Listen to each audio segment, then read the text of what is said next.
Chapter 9. How to Use the Will. To set about getting rich in a scientific way, you do not try to apply your willpower to anything outside of yourself. You have no right to do so, anyway. It is wrong to apply your will to other men and women in order to get them to do what you wish done. It is as flagrantly wrong to coerce people by mental power as it is to coerce them by physical power. If compelling people by physical force to do things for you reduces them to slavery, compelling them by mental means accomplishes exactly the same thing. The only difference is in methods.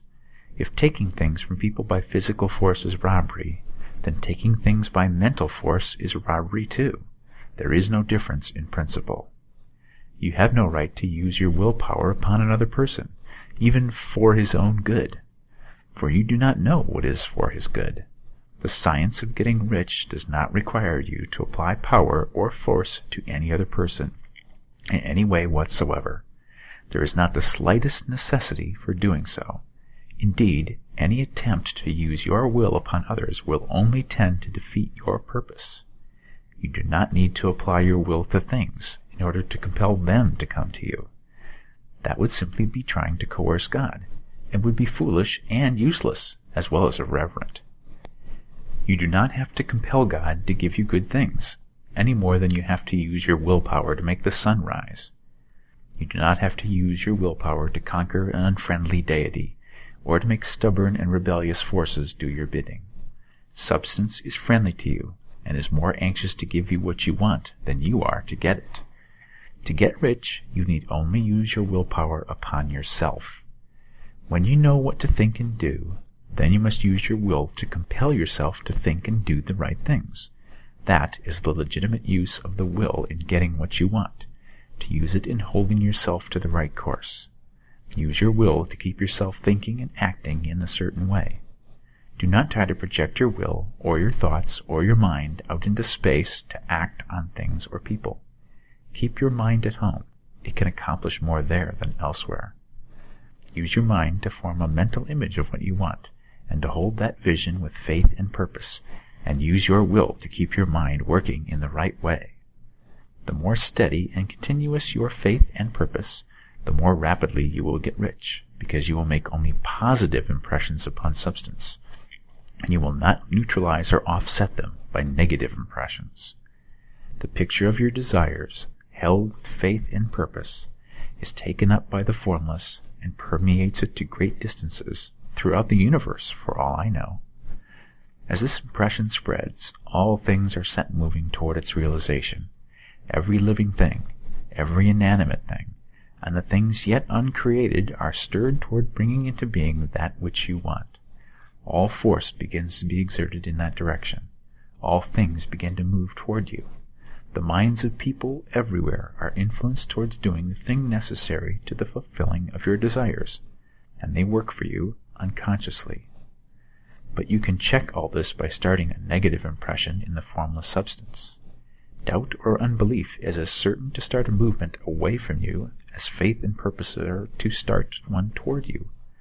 It is by not understanding this that most people who try to make use of mental science in getting rich make their failure. Every hour and moment you spend in giving heed to doubts and fears, every hour you spend in worry, every hour in which your soul is possessed by unbelief, sets a current away from you in the whole domain of intelligent substance. All the promises are unto them that believe, and unto them only. Notice how insistent Jesus was upon this point of belief, and now you know the reason why. Since belief is all important, it behooves you to guard your thoughts, and as your beliefs will be shaped to a very great extent by the things you observe and think about, it is important that you should command your attention. And here the will comes into use, for it is by your will that you will determine upon what things your attention shall be fixed. If you want to become rich, you must not make a study of poverty. Things are not brought into being by thinking about their opposites. Health is never attained by studying disease and thinking about disease. Righteousness is not to be promoted by studying sin and thinking about sin. And no one ever got rich by studying poverty and thinking about poverty. Medicine as a science of disease has increased disease. Religion as a science of sin has promoted sin, and economics as a study of poverty will fill the world with wretchedness and want. Do not talk about poverty. Do not investigate it, or concern yourself with it.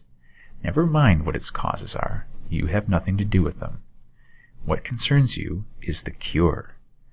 Do not spend your time in charitable work, or charity movements. All charity only tends to perpetuate the wretchedness it aims to eradicate. I do not say that you should be hard-hearted or unkind, and refuse to hear the cry of need. But you must not try to eradicate poverty in any of the conventional ways. Put poverty behind you, and put all that pertains to it behind you, and make good. Get rich. That is the best way you can help the poor. And you cannot hold the mental image which is to make you rich if you fill your mind with pictures of poverty. Do not read books or papers which give circumstantial accounts of the wretchedness of the tenement dwellers, of the horrors of child labor, and so on. Do not read anything which fills your mind with gloomy images of want and suffering.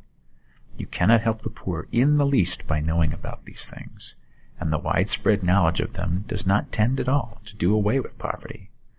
What tends to do away with poverty is not the getting of pictures of poverty into your mind, but getting pictures of wealth into the minds of the poor.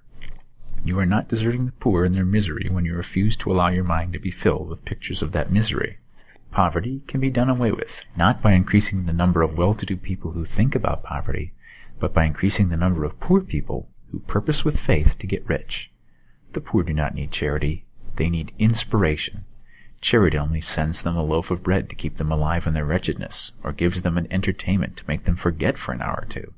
But inspiration will cause them to rise out of their misery. If you want to help the poor, demonstrate to them that they can become rich. Prove it by getting rich yourself. The only way in which poverty will ever be banished from this world is by getting a large and constantly increasing number of people to practice the teachings of this book. People must be taught to become rich by creation, not by competition. Every man who becomes rich by competition throws down behind him the ladder by which he rises, and keeps others down.